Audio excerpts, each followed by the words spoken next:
Magandang araw mga kapiston, panibagong video na naman ang aking ginawa. Ngayong araw na to mga kapiston, pag-usapan natin kung ano ba ang epekto sa makina kapag sobra ang langis.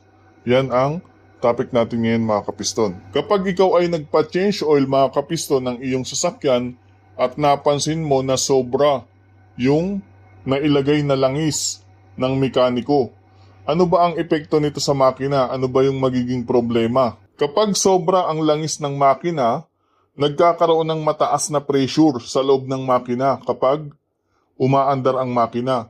Ngayon mga kapiston, yung pressure na yon gusto nung lumabas, gusto nung makawala sa loob ng makina. Ang mangyayari mga kapiston, ang titirahin niyan o yung mga sisirain niyang parts ay yung malalambot na pyesa katulad ng gasket, oil seal, kasi yun ang kaya nilang sirain. Malambot lang kasi ang gasket tsaka mga oil seal.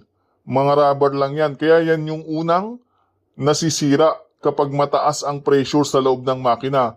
Dahil nga mataas ang pressure, sisiraan yan yung mga oil seal, magkakaroon ng leaking sa makina.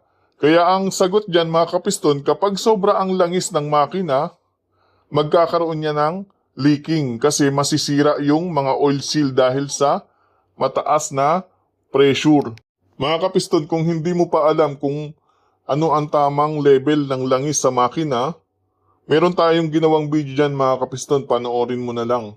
Kaya dapat mga kapiston, ikaw na bilang may-ari ng sasakyan, dapat alam mo yung tamang dami ng langis ng iyong makina. So sa ganun mga kapiston, naiiwasan natin ang mga leaking sa makina. Naiiwasan natin ang pagkasira ng makina.